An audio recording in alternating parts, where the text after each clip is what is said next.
Assalamualaikum warahmatullahi wabarakatuh. Perkenalkan, nama saya Fikar Hasanah dengan NIM 2510207096. Saya berasal dari Fakultas Tarbiyah dan Ilmu Keguruan dengan prodi Bimbingan dan Konseling Pendidikan Islam. Di sini saya akan menyelesaikan salah satu tugas dari mata kuliah Filsafat Ilmu dengan dosen pengampu Bapak Muhammad Agil Munawar. Saya akan menjelaskan salah satu materi yang saya pelajari di semester 1, yaitu hakikat ilmu di bimbingan dan konseling. Di materi ini terdapat 3 sub yang paling penting. Yang pertama, apa itu ilmu bimbingan dan konseling? Yang kedua, perbedaan ilmu bimbingan konseling dan yang lainnya. Yang ketiga, bagaimana cara guru BK menyelesaikan masalah terhadap anak yang nakal. Bimbingan dan konseling awalnya berasal dari Amerika Serikat yang dikembangkan oleh Frank Pearson pada tahun 1908. Awalnya, bimbingan dan konseling ini bernama bimbingan penyuluhan. Kenapa diubah menjadi bimbingan dan konseling? Karena takut akan kecenderungan masyarakat yang menyalahartikan penyuluhan itu bukan dimaknai sebagai konseling. Terdapat 2 kata. Yang pertama, bimbingan. Apa itu bimbingan? Bimbingan adalah suatu arahan atau bantuan yang diberikan oleh konseling untuk individu atau sekelompok orang secara umum untuk pencegahan dan pengembangan diri. Nah, contohnya itu siswa bisa belajar lebih efektif, lalu membantu siswa mencari informasi tentang karir. Yang kedua, yaitu konseling. Konseling adalah proses pemberian bantuan secara langsung yang dilakukan antara konselor dan konseli secara tatap muka untuk membantu menyelesaikan atau mengatasi masalah yang lebih berat atau masalah pribadi.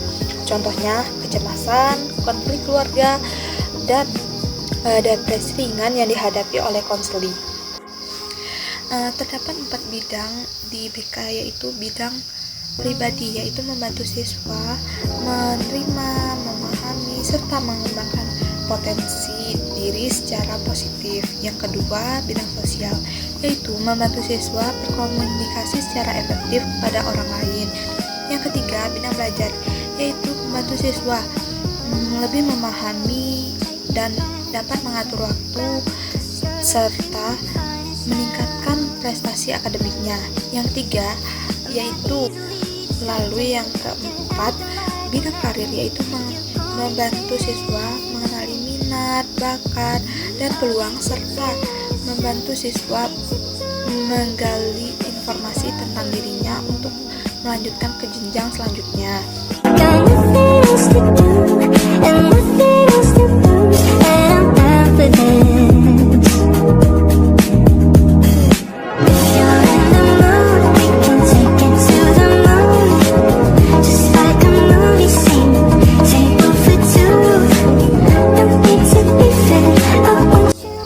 Selanjutnya, perbedaan antara ilmu bimbingan dan konseling dan ilmu lainnya. Ilmu bimbingan dan konseling ini memiliki karakteristik yang dapat membedakan dengan ilmu lainnya. Jika ilmu psikologi, sosiologi, dan pendidikan ini lebih banyak menekankan pada teori, konsep, dan fenomena-fenomena secara luas, maka ilmu bimbingan dan konseling ini lebih pada menekankan penerapan secara langsung terhadap individu yang lagi membutuhkan bantuan. Ilmu bimbingan dan konseling berorientasi pada perubahan perilaku dan pengembangan diri secara positif melalui layanan konseling, bimbingan kelompok, konsultasi maupun kolaborasi antara orang tua dan guru. Sementara itu, ilmu psikologi berfokus pada kajian ilmiah tentang perilaku dan proses mental secara umum, bukan secara khusus pada proses memberi bantuan. Dengan demikian, ilmu bimbingan dan konseling ini memiliki kekhasan karena ia melibatkan langsung antara konseli dan konselor, sementara ilmu lainnya seperti psikologi, sosiologi, dan pendidikan ini lebih mengutamakan tentang konsep dan teori. Bagaimana sih cara guru BK menyelesaikan masalah pada siswa yang nakal? Contohnya, terjadi pada siswa SMP yang dianggap nakal karena dia sering membolos, berkelahi, berkata kasar, maupun tidak mengerjakan tugas. Guru merasa kesulitan karena siswa tersebut tidak berubah-ubah sifatnya. Bagaimana sih cara guru BK menyelesaikannya? Pertama, dapat dilakukan identifikasi masalah. Guru BK melakukan wawancara serta menggali informasi apakah siswa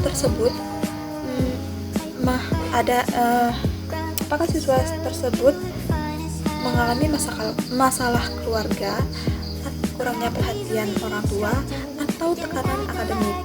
Setelah digali, lalu guru BK menganalisis. Ternyata ditemukan bahwa siswa tersebut kurangnya pola asuh orang tua, sehingga ia melampiaskan emosinya di sekolah. Selanjutnya, perencanaan intensif. Konselor menyusun program bantuan seperti konseling individu untuk meningkatkan kesadaran diri, lalu konseling kelompok untuk melatih keterampilan sosial, serta bekerja sama dengan orang tua dan guru untuk membentuk pola asuh yang lebih sportif. Selanjutnya, pelaksanaan layanan konseling, di mana konselor membantu siswa memahami perilakunya, cara mengelola emosinya, serta memberikan penguatan tentang perubahan sikap. Dan di sini konselor juga bekerja sama dengan orang tua untuk memberi dukungan dan berkomunikasi lebih baik lagi kepada individu. Dan yang terakhir yaitu evaluasi dan tindak lanjut.